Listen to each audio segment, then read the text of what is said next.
අද කොළඹ නගරයට හරිම ලස්සන දවසක්.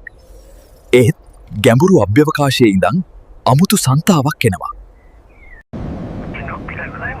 හඳුනා නොගත් වස්තුවක් ඉහළ අහසේ දකිනවා.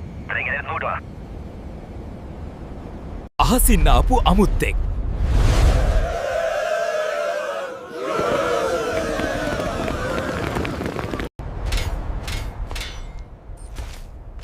අක්‍රමණය අතා අනය ලබදී අතා. හදිස්සියෙම ඒ යානයේ යටින් තිබුණු විශාල දොරටුවක් විවෘත වෙලා කුමීන් වැනි කුඩා යානා සිය ගණනක් නගරය දෙසට ඇදී එන්න පටන් ගත්තා. දැන් පැහැදිලි පිටසක්වල ජීවින් පහර දෙනවා. අනිත් අය කලබල වෙද්දී අරුණ දුර්වලකමක් හොයනවා. මේකේ ශක්ති රටාවේ දුර්වල තැනක් තියෙන්න ඕන. අතාරින්න එපා. සතුරා කොතරම් බලවත් වුවත් ඇය නොසැලී සටන් කරයි. ඒක තමයි. සරලා මම ඩ්‍රෝන අක්‍රිය කරන්න ක්‍රමයක් හොයාගත්තා. ඔයාට පුළුවන්ද ඒ ඔක්කොම එක තැනකට ගන්න? තේරුණා. ඇය භයානක මෙහෙයුමකට ඇයවම ඇමක් ලෙස ඉදිරිපත් වෙනවා. මම දැන් සූදානම්.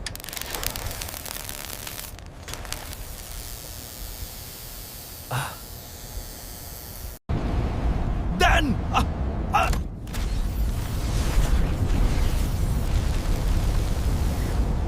අරුණගේ සැලැස්ම සාර්ථකයි. ඩ්‍රෝන යානා අක්‍රිය වෙලා.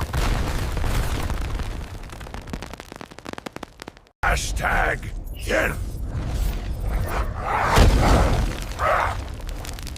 alien language. חייזרים, פתחו כעת בפלישה קרקעית! බිම ඉඳන් ආරක්ෂා වෙන එක විතරක් මදි. ඔව් අලුත් සැලැස්මක් ඕන. ඔයාගේ ජෙට් එකෙන් මාව මව් යානයට ගෙනියන්න. ඇතුලෙන් අක්‍රිය කරමු. එන්න එන්නම යානය පිටසක්වල මව් යානයට ළඟා වෙනවා. සරාලගේ ජෙට් යානය පිටසක්වල මව් යානය අසලින් පියාසර කරන විට අරුණ සිය උපාංගය අතතිව නිර්භීත පිම්මක් පැන මව් යානයේ බඳ මතට ගොඩ බැස්සේය. සරලා මාත එල කම්බුණා. ඒත් එක්කම පිටසක්වල නායකයා ඇතුළු ආරක්ෂකයින් පිරිසක් කාමරයට ඇතුළු වෙනවා. ඔහුව දුටු පිටසක්වල නායකයා මහහඬින් කෑගසා අරුණට පහර දෙන ලෙස අණ කරනවා. එඩිතරකම සහ දක්ෂකම නිසා එදා දවස බේරුණා.